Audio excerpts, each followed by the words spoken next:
Pauline Attenborough was 72 years old, but she looked much younger. When a soft light shone on her, she could look as young as 30. She had a lovely figure and face, and her nose was a very good shape. Only her big grey eyes made her look older. Pauline had left her husband, Ronald, many years ago. Pauline and Ronald had had 2 sons, Henry and Robert. Henry, the older son, had died when Robert was only 10.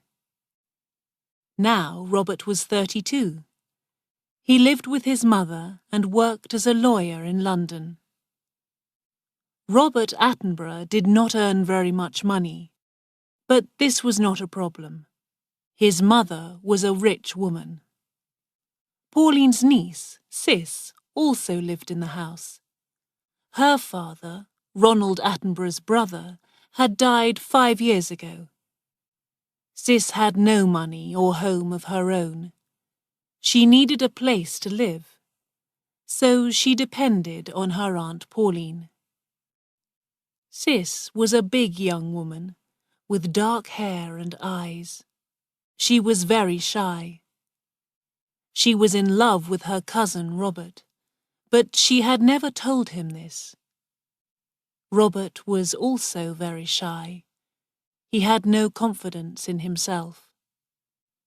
Pauline, Robert and Sis lived together quietly in a lovely house about 25 miles from London. The house was surrounded by pleasant gardens. It was the perfect house and the perfect life for Pauline. Every day, Robert went to work in London. Then, when he came home, the 3 of them, Pauline, Robert and Sis, ate dinner together.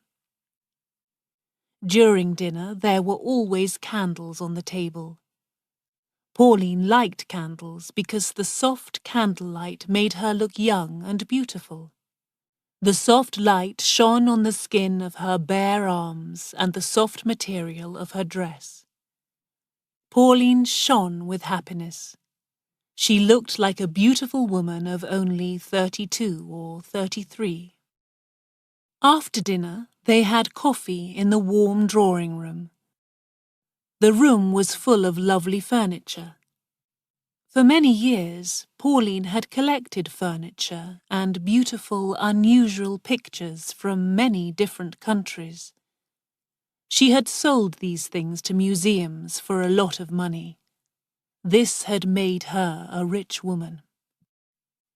Pauline, Robert and Sis chatted together pleasantly. Their conversation was always simple and bright. Then at 8:30, Sis carried the tray of coffee things out of the room.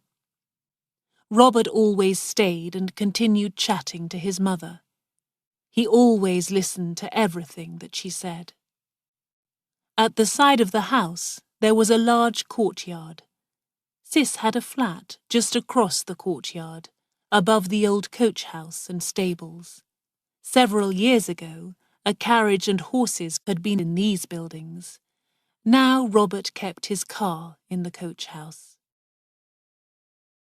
Sis did not always go to her flat after dinner. In summer, she sometimes sat outside in the large garden. She listened to Pauline's laughter coming from the drawing room. In winter, Sis put on a thick coat and walked through the garden and down to the little bridge over the stream. She liked to hear the water running under the bridge. She would look back at the lighted windows of the drawing room, where Pauline and Robert were so happy together. Sis loved Robert. "I believe that Pauline wants Robert to marry me when she dies," she thought. "But Robert is very shy. Perhaps his mother won't die for many years. By that time, it will be too late. Robert will be just an empty man who never enjoyed his life." Sometimes, Sis stayed in the dark garden until about 10 o'clock, when she saw the light go on in Pauline's bedroom. Robert usually stayed in the drawing-room for another hour, then he would go to bed too. Cis, standing in the garden, wanted to go to him. She wanted to say, "Oh, Robert, this is all wrong." But she could not do this, because Aunt Pauline would hear. So she went to her own rooms. In the mornings, Robert went to London at about 9 o'clock. Pauline rested in bed. She came downstairs at lunchtime. Sometimes she did not leave her bedroom until tea time, but she always looked fresh and young. Pauline always had a rest in the afternoons. When the sun shone, she liked to lie outside and bathe in the warm sun. Behind the stables there was a second, smaller courtyard, which was surrounded by trees. The sun shone right down into this little courtyard, so it was a perfect place for sunbathing. Here, Cis put a chair for Pauline to lie on, a large umbrella and blankets. If the sun became too hot, Pauline could lie in the shade of the umbrella.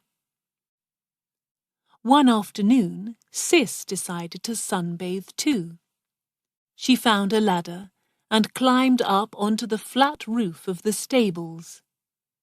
Then she lay down on a blanket in one corner of the roof. The sun shone brightly here, and it was very hot. Cis was above Aunt Pauline, who lay in the little courtyard below. But Pauline did not know that Cis was on the roof above her. It was lovely lying in the warm sun and air. The warmth of the sun on her legs and arms made Cis feel comfortable and relaxed. Suddenly she heard a voice speaking softly, and her heart jumped with fear and shock. "No, Henry dear," said the voice. "It was not my fault that you died instead of marrying Claudia." The voice did not sound human. Where was it coming from?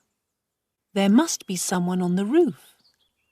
Cis lifted her head and looked around, but there was nobody on the roof with her.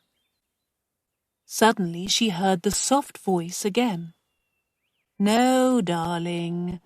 I said that you would be tired of her in 6 months. I warned you, and it was true. I couldn't do anything more, and you died without ever knowing me again." The voice was silent. Cis lay on her blanket. It was a beautiful summer afternoon. Did the voice belong to a ghost? Cis hated the idea of ghosts, spirits, and magic. Then she heard a deep sigh, and the strange voice spoke again. Well, a heart must feel pain, but it wasn't my fault, dear. It is better for a heart to feel pain rather than break from sorrow. And Robert could marry poor boring Cis tomorrow if he wanted to, but he doesn't care about her. Cis sat up quickly. She was very surprised. It was Aunt Pauline talking. It must be Aunt Pauline. Where was she? And how was Cis hearing her strange whispers? Aunt Pauline must be lying right below her, and she must be using a trick to make her voice sound strange. Aunt Pauline was trying to frighten her. Cis was still afraid, but she was now thinking more clearly. Cis lay down again. She knew the story of Henry, Robert's older brother. Henry had been in love with Claudia, a beautiful young actress, but his mother had been against Claudia and had laughed at Henry. Henry had become ill with a brain disease and died at the age of 22. "I think that I should get up now," the voice was saying. "I've had enough sun. A woman might live forever if she has enough sun, love, and good food. I truly believe a good life will make me live forever." "That is certainly Aunt Pauline's voice," Sis said to herself. "How horrible! I'm hearing Aunt Pauline's thoughts." Sis turned and looked down in front of her. She was staring at a hole in the corner of the roof. The lead gutter, the pipe for taking away the rainwater, went down into this hole. The water then came out of the rain pipe near the ground. Suddenly, a sigh and a whisper came out of the hole. "Oh, well, Pauline, get up. You've had enough sun today." Now Sis understood. Aunt Pauline was lying below her, and the rain pipe was carrying her voice up to the roof.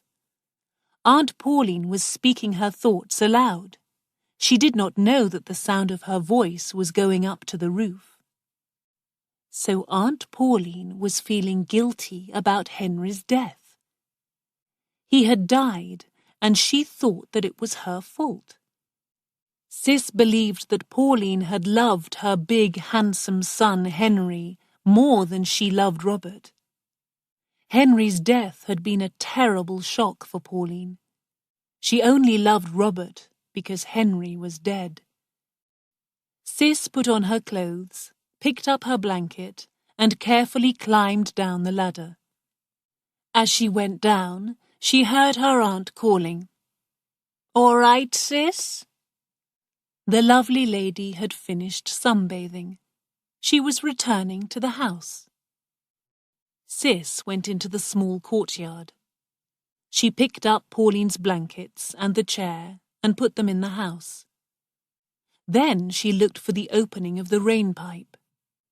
She found it in the corner of two walls of the stable building.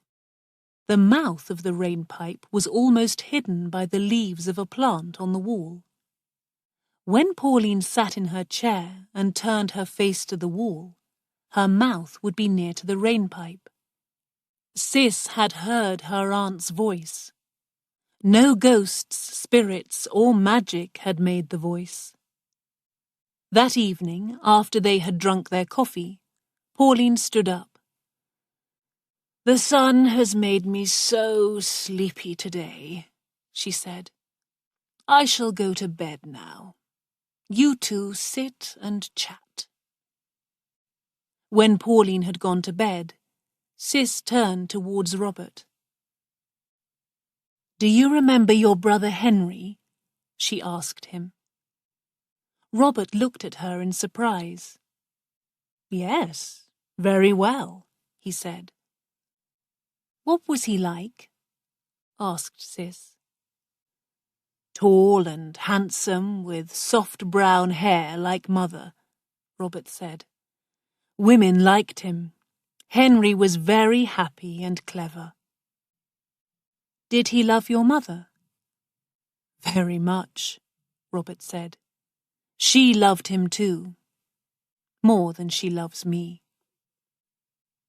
"Robert," Sis said, "do you like me?" Sis saw Robert's face become pale.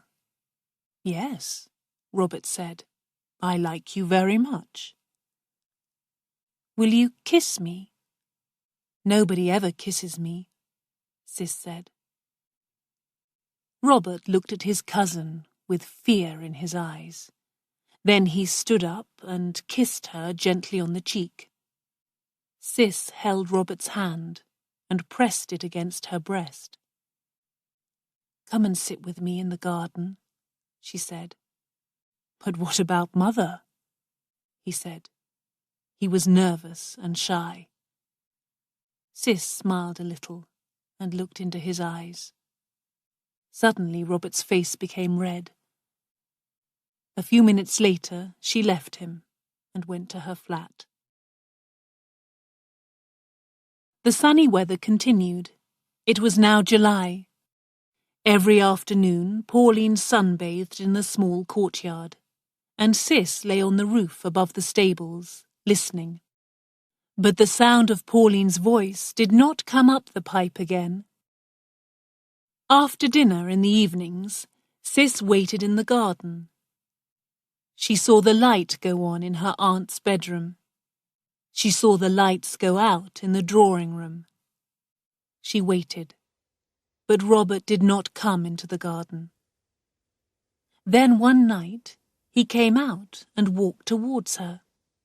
Sis stood up and walked softly over the grass to him. "Don't speak," Robert whispered. They stood together, looking up at the stars in the dark sky. "How can I ask you to love me?" he said. "And how can I marry? I haven't made much money, and I can't ask my mother for money." "Then don't worry about marrying yet," Sis said. "But do love me a little." Robert gave a short laugh. "It's hard to begin," he said. They sat down, and he held her hand. At last she said good night, stood up, and went indoors. The next day, Sis lay on the roof sunbathing. Suddenly she heard her aunt's voice from the hole in the lead gutter. First, Pauline spoke in Italian. Then she spoke in English. "No, Robert dear," said Pauline's voice. "You will never be the same kind of man as your father. But you look like him. Mauro was a wonderful lover. Mauro, Mauro, how you loved me." The voice stopped speaking. Sis realized that her aunt had a secret. Pauline's husband, Ronald, had not been Robert's father. Robert's father had been an Italian man called Mauro. "I'm disappointed with you, Robert," continued Pauline's voice. "Your father was a priest, but he was the best lover in the world. You are like a cold fish, and Sis is like a cat who is trying to catch you." Sis suddenly put her mouth near the hole in the rainpipe and spoke. "Leave Robert alone," she said in a deep voice. "Don't kill him too." There was a silence. The hot afternoon sun shone on the flat roof of the stables. Sis listened, with her heart beating quickly. At last she heard her Aunt Pauline whisper the words, "Did someone speak?" Sis spoke again into the hole of the lead gutter. "You killed me," she said in a deep, terrible voice. "Don't kill Robert too." "Ah!" said Pauline, giving a little cry. "Who's speaking?" "Henry," said Sis, in the same deep voice. There was silence again. "I didn't kill you, Henry," said Pauline. "No, no, Henry, it wasn't my fault.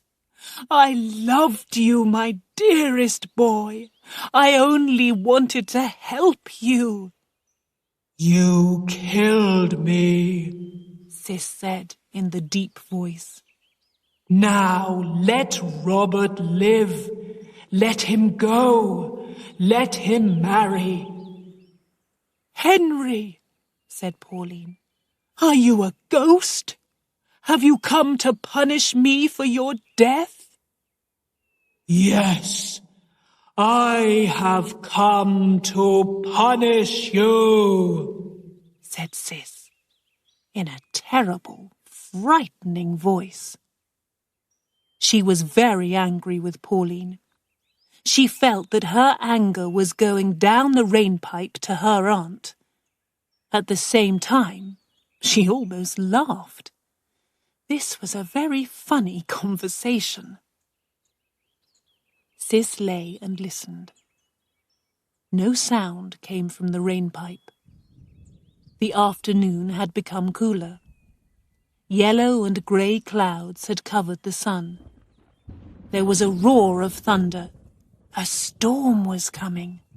Sis dressed quickly, went down the ladder, and ran to the corner of the stables. "Aunt Pauline," she called, "did you hear thunder?" "Yes. I am going indoors," her aunt replied in a weak voice. "Don't wait for me." Sis watched her aunt go inside the house. The sky was growing darker.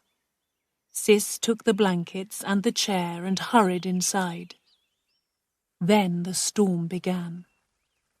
Pauline did not come downstairs to tea because she did not like thunder. Robert did not arrive home until after tea. By this time, the rain was pouring down. Sis went to her flat and got ready for dinner. She put on a pretty white dress and fastened some white flowers at her breast. When she went into the drawing room, Robert was waiting. He was standing by the drawing room window and listening to the rain falling. He now had a different look on his face as he watched her. The drawing room was lit by the soft light of a table lamp. Sis walked towards the bookshelves near the door. When she heard the door opening softly, Sis suddenly turned on the switch of the ceiling light. Her aunt, wearing a black dress, stood in the doorway. The strong, hard light showed her face clearly. Pauline was wearing makeup, but her face looked old and full of hate. "Oh, Aunt," cried Sis. "Mother, you look like a little old lady," said Robert in a shocked voice. "Aren't we going to eat dinner?" asked Pauline angrily. Pauline sat at the table, getting angrier and angrier. She looked very, very old and very ugly. Sis and Robert watched each other. He was very shocked by his mother's face. Pauline ate her dinner quickly, like a hungry dog. As soon as they had finished eating, she ran towards the stairs. Robert and Sis followed her from the room. "You pour the coffee. I hate it," said the old woman quickly. "I'm going to bed. Good night." There was silence. At last, Robert said, "I'm afraid that Mother isn't well. She must see a doctor." "Yes," said Sis. The rest of the evening passed in silence. Robert and Sis stayed in the drawing room. A fire was lit. Outside, cold rain was falling. At about 10 o'clock, the door opened and Pauline came into the room. She shut the door and came to the fire. Then she looked at Robert and Sis with hate in her eyes. "You two should get married quickly," she said in an ugly voice. "You are so much in love." Robert looked up at his mother. "You believed that cousins should not marry, Mother," he said quietly. "You told me that often." "I do believe that cousins shouldn't marry," replied Pauline. "But you're not cousins. Your father was an Italian priest, Robert. He was a great man, and he was too great to have a weak son like you." With a terrible look on her face, Pauline left the room. Pauline had gone mad. Her madness continued for a week. The doctor came and told her that she must sleep. He gave her drugs to help her, but she did not take the medicine. She walked about her room, looking ugly and full of hate. She would not look at either Robert or Sis. At first, Sis was frightened by what she had done. She realized that her trick had made her aunt mad. Sis almost felt sorry for the terrible thing that she had done. Then she thought, this woman is the real Pauline. We never saw her true character before. But Pauline was not going to live long. She stayed in her room and did not see anyone. She had her mirrors taken away. She did not want to look at herself. Robert and Sis spent a lot of time together, but Sis could not tell Robert what she had done. She was afraid. "Do you think that your mother ever loved anybody?" Sis asked him one evening. "Mother only loved herself," Robert said. "And she loved power. She got her power by controlling other people's lives. She was beautiful, and she grew strong by controlling everyone and everything. She destroyed Henry, and she was destroying me." "And don't you forgive her?" asked Sis. "No, I don't. She took other people's hopes and happiness and destroyed them." 2 days later, Pauline died. Sis found her dead in her bed. Pauline's heart had become weak, and the drugs that she took were too strong for her. But after her death, Pauline got her revenge on her son and her niece. Pauline Attenborough was a very rich woman, but she left Robert only £1,000, and she left Sis only £100. The rest of her money went to a museum. She had built a museum and given it her own name, the Pauline Attenborough Museum.